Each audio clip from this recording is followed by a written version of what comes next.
Viene un documental sobre ese periodo, un pequeño documento, porque es de 5 minutos. Después 2 o 3 preguntas más y luego vamos a Suave Patria. Adelante.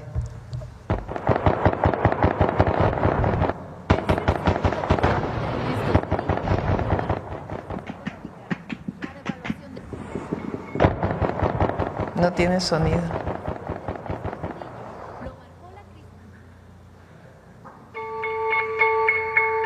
El sexenio del presidente Ernesto Zedillo lo marcó la crisis económica, la devaluación del peso y el rescate bancario que benefició a una cúpula empresarial a cambio de sumir a millones de mexicanas y mexicanos en la pobreza.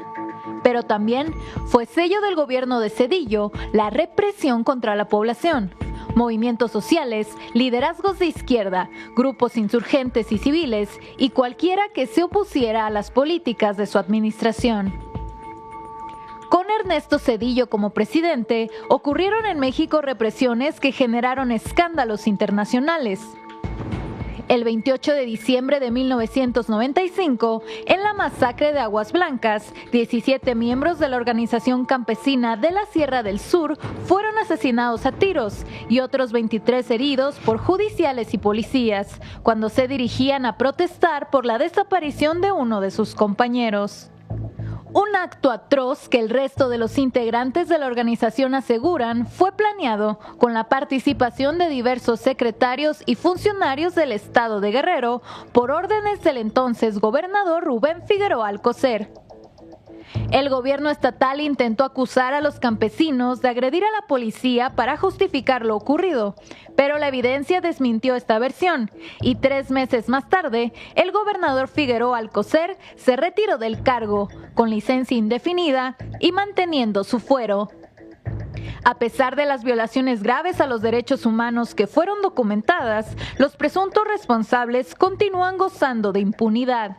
La política represiva de Zedillo contó con el apoyo del PAN. El titular de la Procuraduría General de la República fue Antonio Lozano Gracia, pieza clave del grupo de Diego Fernández de Ceballos. Fue resultado de un pacto no escrito.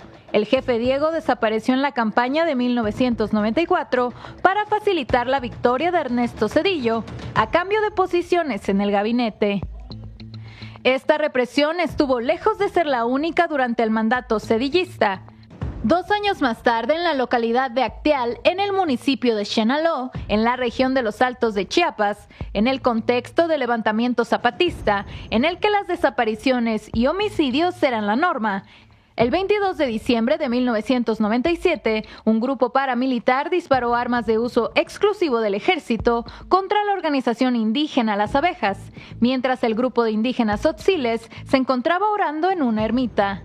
La masacre se prolongó por más de 8 horas y dejó 45 muertos, entre estos mujeres embarazadas, niñas y niños, así como 26 heridos graves y víctimas que murieron por heridas con armas punzocortantes o disparos recibidos por la espalda.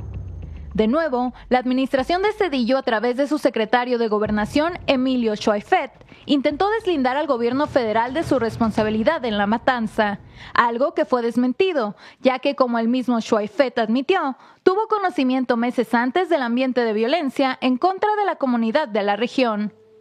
Una omisión que le costó el cargo a Emilio Schweifet. La reparación o reconocimiento de la responsabilidad del gobierno en estos hechos no fue dada por Zedillo, sino hasta 2020, 23 años después de la masacre. En los años siguientes, los ataques en zonas predominantemente indígenas continuaron. La madrugada del 7 de junio de 1998, en el municipio de Ayutla de los Libres, en Guerrero, 10 miembros de la comunidad indígena y un estudiante fueron asesinados por elementos del ejército mexicano en una escuela en la comunidad de El Charco, a donde acudieron para participar en una consulta popular. No estaban armados. Luego de ser rodeados, la balacera se prolongó durante 6 horas. Algunas víctimas recibieron el tiro de gracia y por varios días, más de 3,000 indígenas mixtecos quedaron bajo cerco militar. Otro episodio de la Guerra de Zedillo contra la población indígena que buscaba su autonomía ocurrió a pocos kilómetros de Acteal, el 10 de junio de 1998, en el municipio de El Bosque, en Chiapas.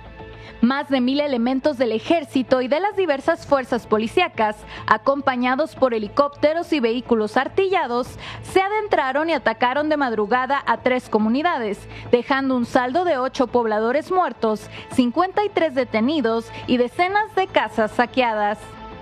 El gobierno argumentó que el operativo fue legal, sin embargo la evidencia apuntó a que la matanza fue una ruptura más del compromiso gubernamental y optar por el uso de la fuerza en lugar del diálogo con la población. El Barzón surgió en 1993 como un movimiento social de agricultores endeudados con los bancos ante las altas tasas de interés y la apertura de las importaciones por el Tratado de Libre Comercio de América del Norte. Inconformidades que con el lema "Debo no niego, pago lo justo" estallaron en fuertes movilizaciones en distintos estados del país, a las que se sumó parte de la clase media afectada por la crisis económica. En la guerra social entre los deudores y la banca, Zedillo tomó el lado de los banqueros, reprimiendo las manifestaciones y promoviendo la ley Zedillo en contra de los deudores para proteger a los bancos y acreedores. La violencia dictada desde el Estado marcó los sexenios de Zedillo y su antecesor Carlos Salinas, pues entre 1988 y 1997 se produjo una persecución sistemática de la oposición y de miembros de partidos como el PRD, que provocó la muerte de más de 600 militantes del PRD, crímenes que nunca fueron esclarecidos.